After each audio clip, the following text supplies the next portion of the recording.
ए बुढ़िया, जल्दी पैसे निकाल। हाँ मैडम जी। मैं जान सकता हूँ किस बात के पैसे मांग रही हैं? किस बात के क्या? इस रोड पे ठेला लगाने के पैसे मांग रही हूँ। अच्छा, तो इसका मतलब ये रोड आपके बाप की होगी शायद, तभी तो पैसे मांग रही हैं। अबे ओ, बहुत ज्यादा बोल रहा है तू। और हाँ, है मेरे बाप की रोड, क्या करेगा? एमसीडी से हूँ मैं, इसीलिए मांग रही हूँ पैसे। आंटी मुझे एक बात बताओ, ये एमसीडी वालों को पर्ची कटवाते हो हर महीने आप? हाँ बेटा, मैं तो हर महीने पैसे देती हूँ। तो इन जैसे फकीरों को पैसे क्यों दे रहे हो? अरे ये लोग लूटने आए और कुछ भी नहीं है, कुछ नहीं कर सकते ये लोग। मुझे एक बात समझ नहीं आ रही है, तू है कौन जो इतनी बकवास कर रहा है? प्रधानमंत्री है क्या कहीं का? प्रधानमंत्री तो नहीं मैडम, लेकिन अगर कल को बन गया ना तो आप जैसे लोगों को सबसे पहले निकालूंगा। ये सामने दुकान है मेरी सब्जी की। अच्छा, तेरी खुद की दुकान है, उसके बावजूद भी इतनी बकवास कर रहा है। सुन, ज्यादा ना बोल मत, अभी तेरी दुकान पे ना बुलडोजर चलवा दूंगी, उसके बाद भीख मांगता रहियो रोडों पे। मैडम जी, इसकी बात पे मत जाइए, ये तो ऐसी बातें करता है। ओ बुढ़िया, अगली बार से जब मैं पैसे लेने आऊँ ना तो इसके जैसे लोगों को अपनी दुकान पे बैठाइयो मत। मुझे तो 200-400 रुपए से कोई फर्क नहीं पड़ेगा, लेकिन तू थोड़ा देख ले, तेरा ठेला यहाँ से अगर मैंने हटवा दिया ना तो सोच ले तेरे साथ क्या होगा। सनी भैया, आप ज्यादा बात मत करो, कोई नहीं, मैं इनको पैसे दे देती हूँ, आप ना ज्यादा मत बोलो। ये लीजिए मैडम जी। अगली बार से थोड़ा ध्यान रखियो। हाँ मैडम जी, मैं आगे से पूरा ध्यान रखूंगी कि ऐसे लोग यहाँ पर ना बैठे। और तू ज्यादा हवा में मत उड़ाकर, हम जैसे लोगों से पंगा लेना ना बहुत भारी पड़ सकता है तुझे, थोड़ा संभल के रह। हाँ ठीक है ठीक है, आंटी की दुकान है इसलिए चुप हूँ, मेरी दुकान पे आते तो बताता मैं। बन रही है मेरे सामने फैंटम। आंटी गलती आपकी भी है, ऐसे लोगों को मुंह लगाओगे तो यही होगा। अरे जब पर्ची कटवाते हो तो इन लोगों को पैसे देने की जरूरत क्या है? कानूनी काम कर रहे हो ना आप। आंटी आप डरते हो इसलिए ये लोग आपको डराते हैं। और बताओ, और इतनी सारी रेडी है, हर किसी से पैसे नहीं लेते ना, मतलब मैंडेटरी नहीं है, लेकिन वही है ना, जो डर गया उसे दबाते रहते हैं और कुछ भी नहीं है। बेटा क्या करें, हमें भी तो अपनी रोजी रोटी चलानी है ना। अगर इनसे बहस करने बैठ गए तो हमारी दुकान को गिरा के चले जाएंगे ये। कोई नहीं आंटी, इसको तो बताता हूँ मैं, बहुत भूल गई आज मेरे से। मैं आपका जूस लगा देती हूँ। हाँ यस सर, बुलाया आपने? हाँ, बुलाया तुम्हें मैंने। आजकल तुम्हारी बहुत कंप्लेंट आ रही है। सुना है कि तुम मार्केट में जा जाकर लोगों से पैसे हट रही हो और उन्हें धमकी दे रही हो कि तुम उनकी दुकान तोड़वा दोगी, उनकी रेडी हटवा दोगी। चल क्या रहा है ये सब? इतनी पावर है तुम्हारे पास? नहीं नहीं सर, ऐसी तो कोई बात नहीं है, मैंने तो ऐसा कुछ भी नहीं किया है। आपको पक्का मेरे खिलाफ कोई भड़का रहा है। देखिए ऐश्वर्या जी, मुझे ना आपके खिलाफ कोई भड़का नहीं रहा है। जब से आपका प्रमोशन हुआ है ना, तब से आपकी शिकायतें भी बढ़ गई हैं। आखिर क्या चल रहा है ये सब? कुछ बताएंगे आप मुझे? आप बिल्कुल ठीक कह रहे हैं सर, और मैं ऐसा कुछ भी नहीं कर रही हूँ, और मैं ऐसा क्यों करूंगी सर? आप अच्छे से जानते हैं मैं एक अच्छी पोस्ट पे हूँ, एक एजुकेटेड लड़की हूँ, और मेरी अच्छी खासी सैलरी भी है। मैं आपसे झूठ क्यों बोलूंगी और मैं ये सब क्यों करूंगी सर?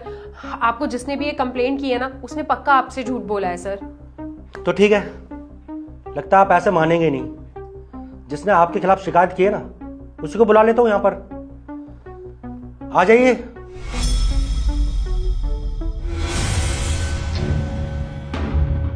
अरे सर, आप इसकी बातों पे विश्वास कर रहे हैं?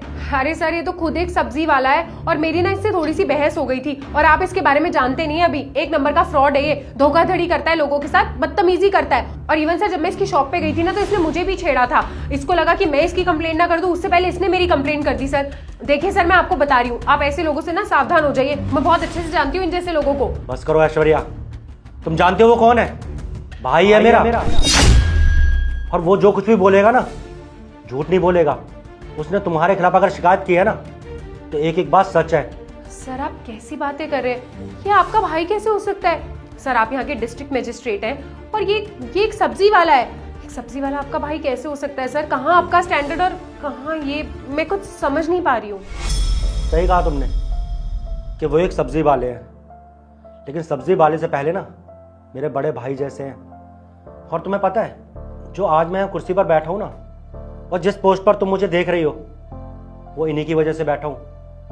अगर इन्होंने मेरा साथ ना दिया होता, मेरी पढ़ाई पर पैसे खर्च ना किए होते, तो शायद मैं यहां पर नहीं आता।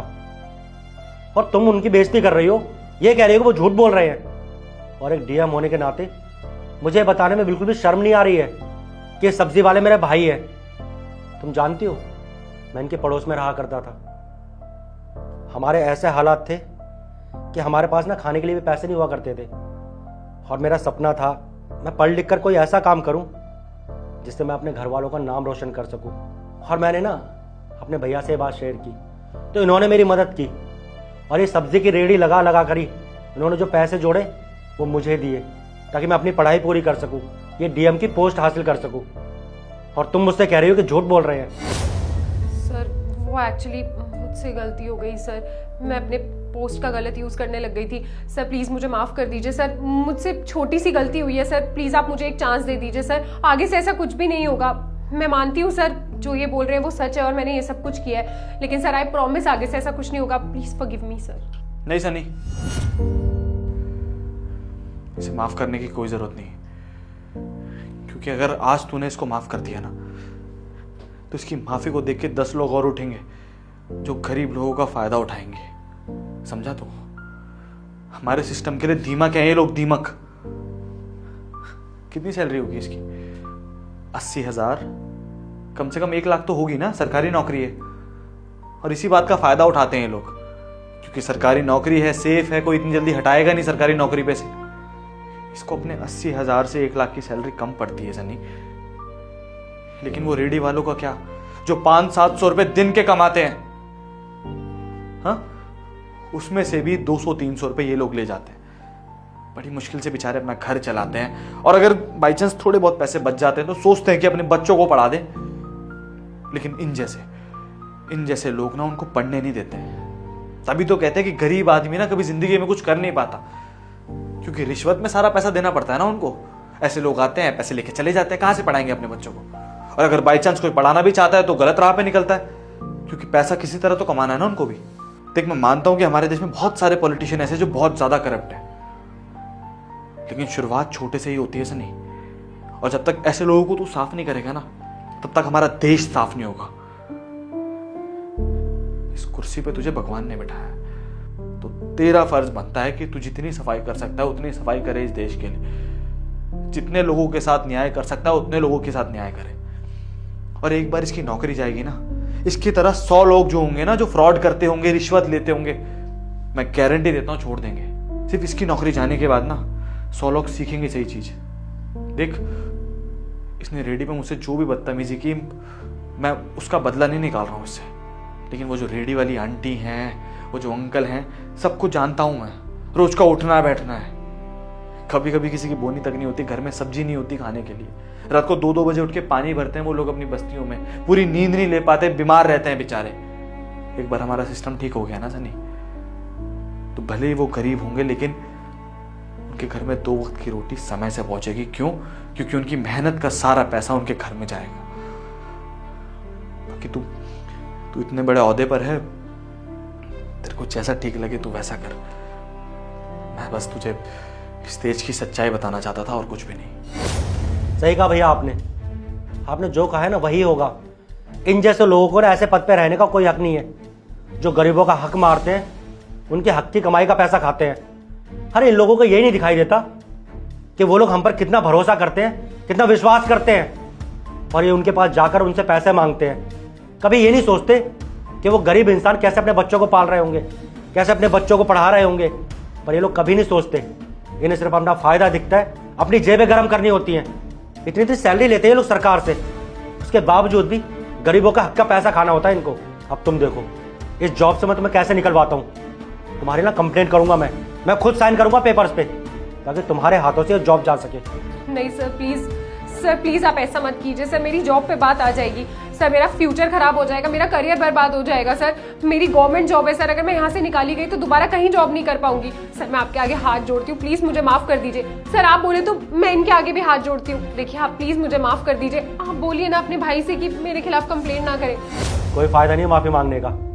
ये सब करने से पहले तुमने एक बार भी नहीं सोचा कि जब मुझे पता चलेगा तो मैं तुम्हारा क्या हाल करूंगा। अब गलती की है ना तो सजा तो मिलेगी। यू आर फायर्ड, निकलो यहाँ से। सर प्लीज एक बार मेरी बात सुन लीजिए। कोई बात नहीं सुननी, मैंने कहा ना, निकलो मेरे ऑफिस से।